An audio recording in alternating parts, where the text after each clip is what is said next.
बिस्मिल्लाहिर्रहमानिर्रहीम। पाकिस्तान अपडेट्स के साथियों अस्सलाम वालेकुम।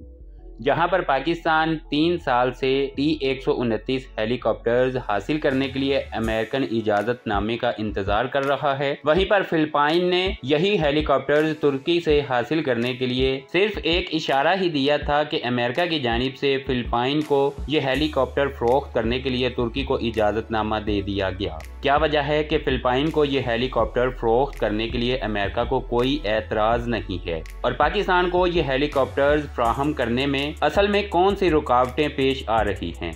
तुर्की के बने ये हेलीकॉप्टर जल्द ही फिलिपाइन की फोर्सेस हासिल कर रही हैं, जबकि पाकिस्तान की आर्मी अभी भी इन हेलीकॉप्टर्स की राह देख रही है। फिलिपाइन और पाकिस्तान का इन हेलीकॉप्टर्स को हासिल करने का और अमेरिका का इन हेलीकॉप्टर्स को फ़रोख्त करने के लिए तुर्की को इजाज़तनामे का दोहरा रवैया, इसका बैकग्राउंड क्या है, आज इस सब को ही इस वीडियो में हम तफसील के साथ देखेंगे। मगर इन तमाम तफसीलात में जाने से पहले चैनल पर नए आने वाले दोस्तों को खुशामदीद कहता हूं और उम्मीद करता हूं कि आप दोस्तों ने चैनल को सब्सक्राइब कर लिया होगा। आप सब दोस्तों का बहुत शुक्रिया।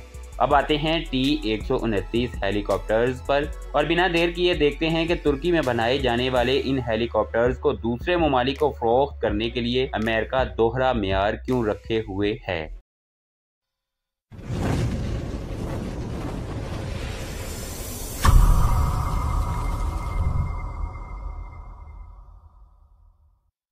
हाल ही में टर्किश ऑफिशियल्स की जानिब से यह बताया गया है कि अमेरिका ने T-129 अटैक हेलीकॉप्टर्स फिलिपाइन को फ़रोख्त करने के लिए तुर्की को बरामद लाइसेंस की मंजूरी दे दी है, और अब इस मंजूरी के तहत तुर्की फिलिपाइन को 6 अदद हेलीकॉप्टर्स फ़रोख्त कर सकेगा, और इन हेलीकॉप्टर्स की फिलिपाइन को फ़रोख्त के लिए तमाम कागजी कार्रवाई मुकम्मल हो चुकी है, और जल्द ही ये हेलीकॉप्टर तुर्की की तरफ से फिलिपाइन को फ्राहम कर दिए जाएंगे। तुर्की को इन हेलीकॉप्टर्स को किसी भी दूसरे मुल्क को फ़रोख्त करने के लिए अमेरिकन इजाज़तनामे की ज़रूरत इसलिए है क्योंकि इस हेलीकॉप्टर में टर्बोशाफिट T-800-4A इंजन लगाया जा रहा है, जो अमेरिकन कंपनी हनीवेल और बरतानवी कंपनी मुश्तरका तौर पर तैयार कर रही हैं। इसलिए इन इंजन्स से लैस हेलीकॉप्टर्स को किसी दूसरे मुल्क को फ़रोख्त करने के लिए तुर्की को अमेरिका के इजाज़तनामे की ज़रूरत है, और ये इजाज़तनामा अमेरिकन फौजी ग्रेड की तजारती फ़रोख्त के लिए बरामदी इजाज़तनामे के तहत किसी भी मुल्क को फ्राहम किया जाता है।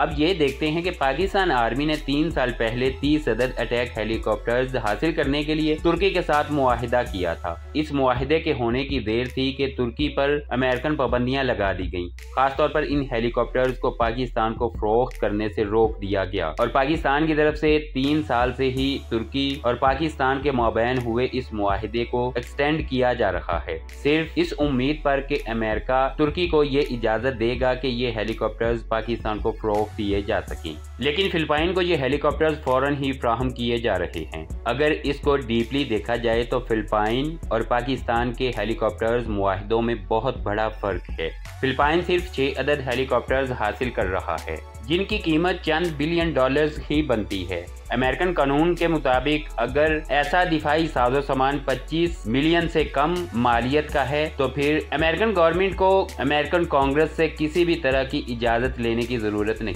है, और अमेरिकन गवर्नमेंट ही ये फैसला कर सकती है कि वो इतनी मालियत के हथियार किसी दूसरे मुल्क को फ़रोख्त कर सकते हैं या नहीं। फिलिपाइन जो 6 अदद हेलीकॉप्टर्स हासिल कर रहा है वो 25 मिलियन के राउंड अबाउट ही हैं, इसलिए अमेरिकन गवर्नमेंट को कांग्रेस से इजाज़तनामे की ज़रूरत नहीं है। जबकि पाकिस्तान ने 30 अदद अटैक हेलीकॉप्टर्स के लिए तुर्की के साथ 1.5 बिलियन का मुआहिदा किया था, और इतनी बड़ी मालियत के हेलीकॉप्टर्स की फ़रोख्त के लिए अमेरिकन हुकूमत तुर्की को बराह रास्त इजाज़त नहीं दे सकती। इसके लिए अमेरिकन कांग्रेस की इजाज़त की भी ज़रूरत है, और अमेरिकन कांग्रेस के तुर्की के साथ अमेरिकन हुकूमत की निस्बत ज़्यादा तनाज़ात हैं। इसकी वजह यह है कि जब से तुर्की ने रूस से S-400A डिफेंस सिस्टम हासिल किया है, तब से अमेरिकन कांग्रेस तुर्की को किसी भी तरह का अमेरिकन हथियार या इक्विपमेंट फ़रोख्त करने की इजाज़त नहीं दे रही। इसलिए यह कहा जा सकता है कि इन हेलीकॉप्टर्स की पाकिस्तान को फ़रोख्त में सबसे बड़ी रुकावट अमेरिकन कांग्रेस है। امریکن حکومت کے ہاتھ میں اگر یہ سارا معاملہ ہوتا تو شاید پاکستان کو یہ ہیلی کاپٹرز اب تک ڈلیور بھی ہو چکے ہوتے۔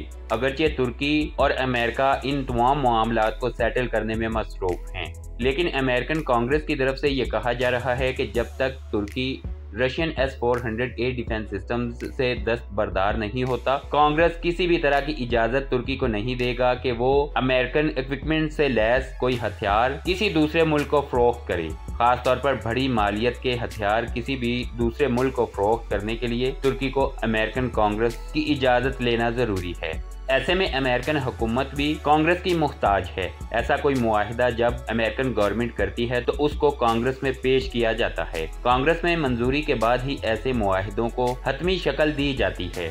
پاکستان کے 30 عدد اٹیک ہیلی کاپٹرز امریکن حکومت میں نہیں پھنسے ہوئے، بلکہ وہ امریکن کانگریس کے ترکی مخالف رویے کی وجہ سے لٹکے ہوئے ہیں، جبکہ فلپائن صرف 6 عدد ہیلی کاپٹرز حاصل کر رہا ہے۔ ان ہیلی کاپٹرز کو فلپائن کو فروخت کرنے کے لیے امریکن حکومت کو کانگریس کی اجازت کی ضرورت نہیں ہے۔ کانگریس کی وجہ سے ہی ترکی کو F-35 ایئر کرافٹس کی فراہمی بھی رکی ہوئی ہے۔ دوسری طرف ترکی کی طرف سے S-400A ڈیفنس سسٹم سے دستبردار ہونے سے انکار کر دیا گیا ہے، بلکہ ترکی مزید ایسے ایئر ڈیفنس سسٹم روس سے حاصل کر رہا ہے۔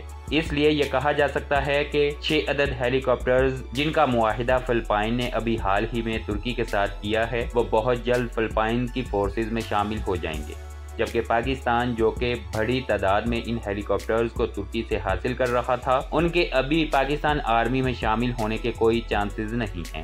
پاکستان بھی اگر مرحلہ وار، بیچ وائز یا پھر آسان لفظوں میں یہ کہا جائے کہ 4-4 یا پھر 5-5 کی تعداد میں ان کو ترکی سے حاصل کرتا تو شاید اب تک آدھے سے زیادہ ہیلی کاپٹرز پاکستان کو ڈلیور ہو چکے ہوتے۔ یہاں یہ بات قابل ذکر ہے کہ ان ہیلی کاپٹرز کے لیے انجنز کی فراہمی پچھلے 2 سالوں سے ترکی کو رکی ہوئی تھی، لیکن اب مقامی طور پر بنائے جانے والے ان ہیلی کاپٹرز کے لیے امریکہ کی طرف سے صرف اس شرط پر یہ انجن فراہم کرنے کا اشارہ دیا گیا ہے کہ ان ہیلی کاپٹرز کو ترکی کے علاوہ کوئی دوسرا ملک استعمال نہیں کرے گا، خاص طور پر ایسا ملک جو ان ہیلی کاپٹرز کو بڑی تعداد میں حاصل کر رہا ہو۔ اس لیے پاکستان آرمی میں ان ہیلی کاپٹرز کی شمولیت کے دور دور تک آثار دکھائی نہیں دے رہے۔ اگرچہ پاکستان آرمی نے ترکی کو 6 ماہ کا مزید ٹائم دے دیا ہے کہ وہ یا تو امریکہ کے ساتھ ان ہیلی کاپٹرز کے انجنز کے لیے معاملات کو سیٹل کرے، یا پھر ترکی میں جو مقامی طور پر ان ہیلی کاپٹرز کے لیے انجن بنایا جا رہا ہے، ان انجنز کو لے کر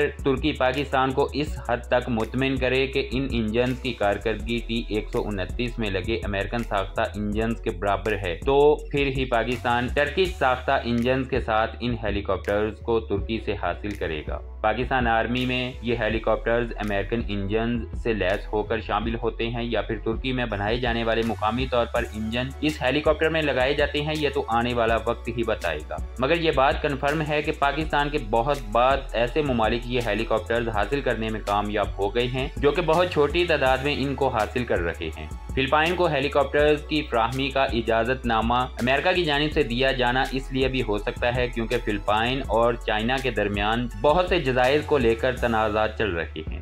اس لیے ان ہیلی کاپٹرز کو فلپائن کو فراہم کرنے کا اجازت نامہ امریکہ کی جانب سے دیا جانا امریکہ اور چائنا کے درمیان بڑھتے تنازعات کی وجہ بھی ہو سکتا ہے۔ آج کی اپڈیٹس میں اتنا ہی۔ مزید اپڈیٹس کے لیے چینل کو سبسکرائب کیجیے۔ اپنا خیال رکھیے۔ اللہ حافظ۔